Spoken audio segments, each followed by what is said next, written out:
Don in London, hello. May 23rd. My video is all about recovery from addiction to either substance or behaviour. My addictive substance, alcohol, my behaviour equally addictive, and trying to be perfect, I suspect, around people, places and things. So alcohol, my dependency, hard drinker, always kept the company of hard drinking people, male and female, and also kept company with people I thought I ought to be with, in the right place, at the right time. So that combination of drink, people, places, things was very important to me to try and fit in and do what everybody else does, I thought, which was make life work rather than live life and see how it's working. So maybe I just did it the wrong way round. But these days, not drinking one day at a time seems more appropriate to me, and I've been doing it for a little while, and I needed help. So in the first instance, when I was still drinking, family, friends, medical people, anybody who could see me would see that I had a problem and I couldn't stop drinking. And then when I really realised that no amount of self-will, my self-will, could actually get me out of the bind and keep me sober, I realised I needed help or I was going to die. And that might seem a bit dramatic, but it was true. There were too many times to the emergency room, and one or two many times in intensive care because I drank too much and couldn't stop, and started bleeding internally. So now, one day at a time, what helps me? Well, friends, family, community, medical people, always, and a fellowship which has become integral in my life, and that fellowship is AA, Alcoholics Anonymous. I never speak for AA, never can, never will. It's full of unique, authentic people who will speak about their recovery where they choose to, because that's the way it works. We share experience, strength and hope wherever we feel it is appropriate, and it's a personal choice. There are no rules or laws to obey in the fellowship of AA. If anybody tells you different, then challenge them on it, or just say thank you very much for the information and move on. There are no rules or laws, there are merely suggestions, a 12-step program for being open, honest and willing to change, and 12 traditions which hold the fellowship together. So 12 steps and 12 traditions, suggested ways and means of living life sober. So we take the best of what there is on a daily basis, because what we see is what we get. So AA changes every single day. Sometimes it's wonderful and we feel well nourished and able to face the day, and sometimes we wonder why we went in the first place. And then we realise that often the message, when it's difficult and hard and people are having a very hard time, is as important as people saying I'm joyful, happy and free. So it's a combination of all those things, as is life, living reality. And I guess that's what I wanted in the end, or needed more than anything, to live reality, to see how life could work again. So fellowship, AA, Alcoholics Anonymous, is what this is all about for me when I share on these videos, and how life is working for me. So in the morning when I wake up, I say to myself, or ask myself, how am I feeling, why, and what can I do? So if I'm feeling good, why? Probably had a good night's sleep. What can I do? See what the day will bring, what will unfold, what I need to do, and maybe what I might like to do. So it's not about should, could or ought to do things, it's about what is possible and what is not possible today. And when I'm feeling unwell or bad, how do I feel? Not good. Why? Often it's because I have other conditions besides sobriety to deal with. One is type 1 diabetes and another is clinical depression. And type 1 diabetes is very much like recovery, one day at a time. And clinical depression will go where it will in a sort of cyclical way, as it will. So sometimes it's good and sometimes it's blinking awful. Anyway, how does fellowship help me with all of this? Well, unique, authentic people have their own wisdom, their own experience, strength and hope to share. And it's the voices of many people which keeps me going back to fellowship. So I relate, and I find that I have fellows in fellowship who I like, and friends in fellowship who I like and love. And that's the way it works. So, at the beginning of every meeting, there's an AA preamble, which I'll share here, and then some of the readings as well, and what happened to me over the last weekend. So yes, May 23rd it is. Alcoholics Anonymous is a fellowship of men and women who share their experience, strength and hope with each other, that they may solve their common problem and help others to recover from alcoholism. The only requirement for membership is a desire to stop drinking. There are no dues or fees for AA membership. We are self-supporting through our own contributions. AA is not allied with any sect, denomination, politics, organisation or institution. It does not wish to engage in any controversy, neither endorses nor opposes any causes. Our primary purpose is to stay sober and help other alcoholics to achieve sobriety. And I've had a great weekend. And family away on holiday, which I'm very pleased they arrived safely, and now there's an ash cloud drifting towards the UK from Iceland. Not the shock from the country where a volcano's gone off again, so airspace may be compromised, so it may be an extended holiday, you never know. And I started painting various parts of my abode, gradually and carefully I thought. But I spent quite a long time doing that. And because of complications with diabetes, I had nerve damage, which affects every part of my system. So there was a lot of pain on Saturday night, and I was invited to a party, a 4th year celebration of sobriety on Sunday. And by the time it was time to get there, I could hardly move, let alone anything else. But I managed to get to the venue and had a really good time in the company of many people I know, and some people I didn't know, because we always meet new people. And at a sober birthday party, of course, everybody's sober, and it was extremely good just to catch up with people I know, see people I know regularly, and meet new people. But I missed out on meeting one person, and it troubled me on my way home, and I was thinking about it, and I thought about that person in the evening as well, because I'd seen them somewhere else a few weeks ago, and I felt like a conversation with them might be really good. And because of electronic communications, when I opened my email this morning, there was a message from them saying, "I'm sorry I wasn't able to talk to you last night." And I felt the same way, so we'll catch up. And that's the good news in sobriety is any means of communication can be the right communication as we go along in sobriety. So that because there are no hard and fast rules, nothing to obey, we find our path which works for us, and providing we're looking for open, honest and willing to share experience, strength and hope, and we're not trying to make anything out of it other than help people be sober, it seems to work out all right. But the cardinal rule always is we give it away to keep it. So if we're giving it away to keep it, whatever way works is worth pursuing, but not for personal gain, other than sobriety, I guess. So that's the way I try and work it. And one of the things which is important is the program or the fellowship is all about attraction and not promotion. Well, so what's the difference? Well, attraction for me is what you see is what you get, and sometimes it works and sometimes it doesn't, because that's just how life is. And promotion is saying by the end of the day you will be sober because you're part of fellowship, and the answer is that's completely untrue, in the sense that we cannot guarantee anything, because it doesn't matter how long we've been sober, we may fall down yet again. A drink is only an arm's length away, as many people say.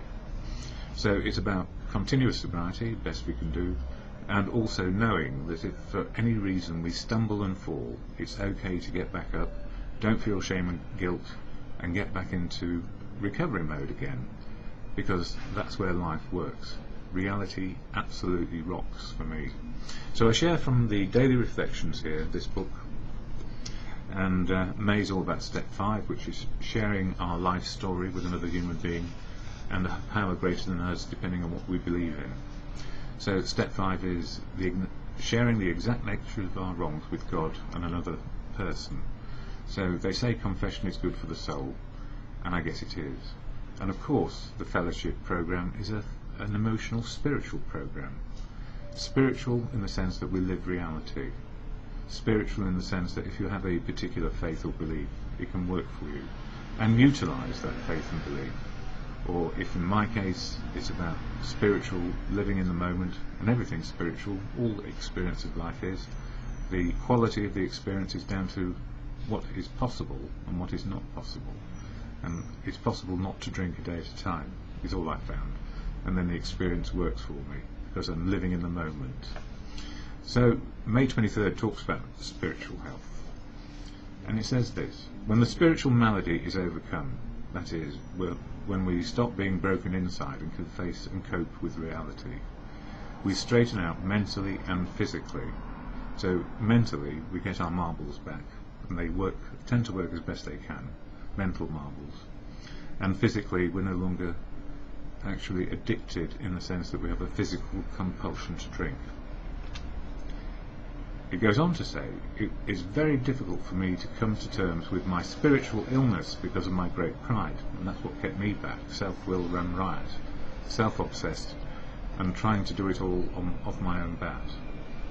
Disguised by material success and my intellectual power, intelligence is not incompatible with humility, provided I place humility first.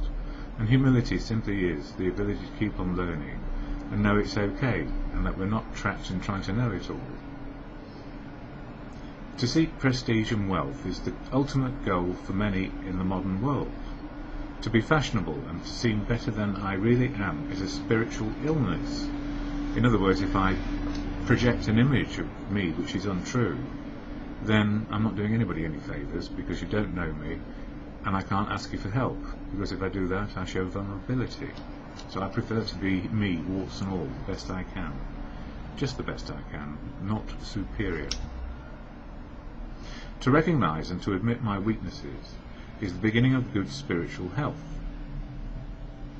It is a sign of spiritual health to be able to ask God every day to enlighten me, to recognise His will, and to have the strength to execute it. My spiritual health is excellent when I realise that the better I get, the more I discover how much help I need from others. And believe you me, I need help from others every day, because I can go off the boil, not only because of other illnesses, but because every day can be quite tormenting. And listening to a person last night working at something which is absolutely worthwhile, but not being paid very much for it, but also the conditions of employment are draconian, in the sense that there are other impacts which cause that person to keep on working for a low wage, and that I feel is slavery. And it's no wonder that they're angry, but I didn't actually use those words when talking to them. The person has to make their own mind up about how they want to live and what's important to them. But it is very important to know and understand where we are in life, what we need to get by, and what we strive for. I strive for sobriety, and then needs met, once forgotten often. And I like it that way, I really do, because it means I can keep on learning life and it's not contingent on me looking good in the eyes of other people so I feel better for it. I just want to be me. And I was going to read something from As Bill Sees It, but I noticed the time is getting on, and our friend's coming to talk about sober matters and other aspects of living. So I'm going to have to cut it short for today. May is always a bit of a dry month in my videos, simply because either I ran out of steam in the early years of doing these videos, or some of them were so pretty awful I hadn't got a clue what I was talking about, and even today I can feel like that. And then I stopped doing them because I thought that I ought to stop for whatever reason, influenced by other people, and then influenced to do them again by other people. So it's a balance always. What experience, strength and hope we can share, where does it come from? For me, it always comes through other people. So when we talk of God in the fellowship, it's the God of your understanding and nobody else's. It's a unique, authentic understanding that you develop around a higher power which is going to work for you. So my higher power, I feel, is connected to my conscience, good conscience rather than a bad one, open, honest and willing to change, listen to the truth of what is rather than my opinion about it, learn how to love and be loved unconditionally, and keep on learning wisdom from others. So for me, God is truth, love and wisdom. That's my definition, which suits me. And it's not making God less than or more than, because I really couldn't give you a definition of God. If you paid me £1 million, it still wouldn't be right. If I understood God, I'd be equal to God. If I thought I was God, I'd be doing you all a disservice. So, a higher power, as it works for you, to good conscience, or to God as you come to understand for yourself, your own unique, authentic understanding, which probably may fit very nicely with a lot of other people, and that's perfectly good for you. And so, the serenity prayer, the can do, can't do every day, and wisdom to know the difference. The exact words are, God, grant me the serenity to accept the things I cannot change, courage to change the things I can, and the wisdom to know the difference for me, always, just for today, and in the moment of now.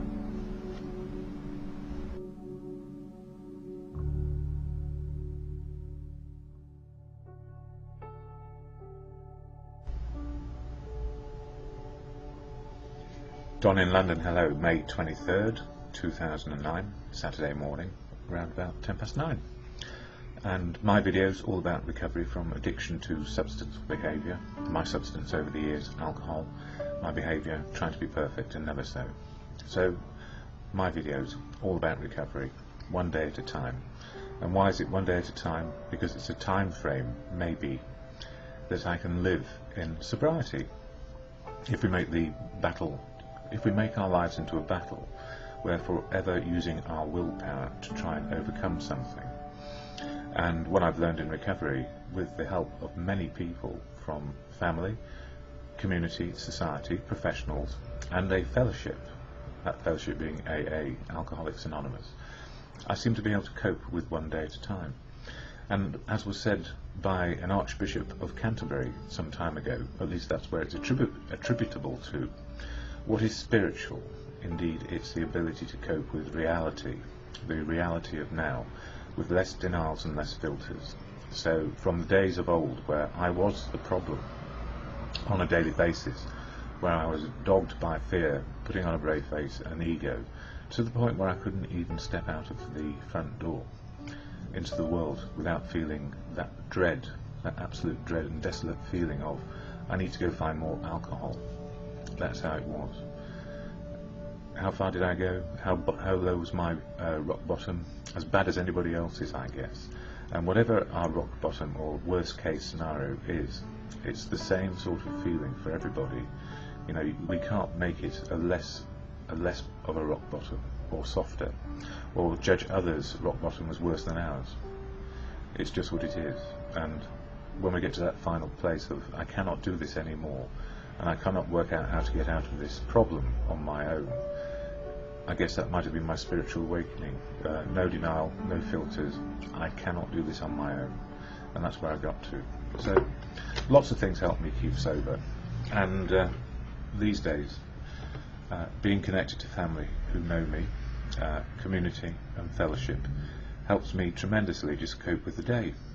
So I've got my spiritual worked out, and my emotions on a daily basis, based on what I encounter more often than my history.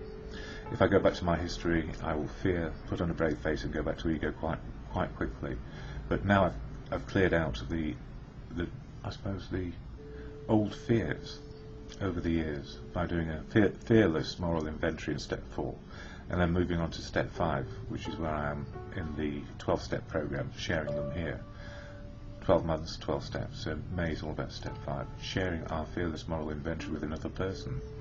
So we know where our defects of character might be. That is, the things we do too much of, which are not good for us, and maybe not doing enough of the good things for us. So if I'm in the problem, I'm fearing life, putting on a brave face, and ego so brittle it can break at any time. So when I move to the solution, which is for me all around step 6, which is about step 7, which is in July, in this program I'm running here. I'm not running it, it's just how it's coming out. It's all about courage, faith and confidence. So if I keep to courage, faith and confidence in the day, around being able to deal with today's problems or solutions, I don't have a weight of years and decades of fear dogging my every waking moment. So the fellowship of AA is integral to my well-being, and it's a place where I can share my experience, strength and hope, and my fears and my woes and my wisdom as life goes along. And there are over 600 meetings in London, so I'm very lucky. I can go to a meeting just about any hour of the normal waking hours and get some strength from just being in company with people who just remain sober one day at a time. So when I go to a fellowship meeting, I go there as an individual, unique and authentic, and when I come away, I'm still unique and authentic. Well, that's my hope and my strength and my wisdom. So I cannot speak for people in AA, and I cannot speak for the fellowship, but I can speak about what it does for me and how it helps me and what keeps me going along in a fairly averaged way, and without those fears dogging my every movement. So AA, a preamble shared at every meeting at the start, goes like this. Alcoholics Anonymous is a fellowship of men and women who share their experience, strength and hope with each other, that they may solve their common problem and help others to recover from alcoholism. The only requirement for membership is a desire to stop drinking. There are no dues or fees for AA membership. We are self-supporting through our own contributions. AA is not allied with any sect, denomination, politics, organisation or institution, does not wish to engage in any controversy, neither endorses nor opposes any causes. Our primary purpose is to stay sober and help other alcoholics to achieve sobriety. And if I can, I get to a meeting every day. If I can, sometimes I go to more than one. Only did one last night for the day, which was at the Boltons, not too far away from where I live, in Chelsea. And a good meeting, all about sharing the courage to change. And a person did the chair, who I hadn't heard before. They had a story, which was like most people's, around being in a problem and trying to find a way out, but not being very successful at it, simply because willpower seemed to undermine every way of trying to keep sober. The more we tried to will ourselves free of it, the more we kept on drinking. So there is something about willpower not being very effective when it comes to addiction. And the absolute truth is, if we get into a program where we can do something about the day-to-day, every day, share a bit of wisdom, experience strength and hope, we have a good chance that we'll get to bed tonight without a drink. So humans work better in the moment of now, in the present moment, where fears can be minimised and opportunities can be maximised, maybe. But it takes a while to get there, so fear can rule us for quite a long time. And we need an element of fear. Well, we get run over crossing the road. So it's not about being valiant and fighting. It's about understanding where we are in the moment and taking good care of ourselves. So, you know, we don't get an extra set of armour in this. We just get to be normal and be aware of what is going on around us and want to be a part of things rather than excluded. So step 5, May, in the 12-step program, is all about sharing our inventory. And it says here in the book, admitted to God, to ourselves and to another human being the exact nature of our wrongs. And in the early days for me, I don't know if I'm God conscious or not, but I put in good conscience, sharing with another human being the exact nature of what happened to me. And it's about this, and it says 12 steps deflate ego, or make it redundant in some ways. Step 5 is difficult but necessary to sobriety and peace of mind. Confession is an ancient discipline. Without fearless admission of defects, or those things which worry us, few could stay sober. What do we receive from step 5? Beginning of true kinship with man and God, or good conscience, as you choose and understand for yourself, as you are unique and authentic. Lose sense of isolation, receive forgiveness and give it. Learn humility, don't step on the feet or toes of other people. Gain honesty and realism about ourselves, be inquiring, I guess. Necessity for complete honesty, danger of rationalisation, how to choose the person in whom to confide. Results are tranquility and consciousness of God, or the world around us as it is. Oneness with God, or the nature and the universe. Oneness with God and man prepares us for the following steps, which is all about action. They're all about action, actually, and that's the gift. We don't stand still unless we need to be in the moment of now. We get a bit of meditation to centre ourselves, and it's just the way it is. And today's daily reflections, I'm running short on time. I can go on, can't I? Daily reflections in this book and it's aligned with the 12 steps of AA, 1 a month. So for me, 23rd, it talks about spiritual health. When the spiritual malady is overcome, we straighten out mentally and physically. It is very difficult for me to come to terms with my spiritual illness because of my great pride, disguised by my material success, my intellectual power. Intelligence is not incompatible with humility, provided I place humility first.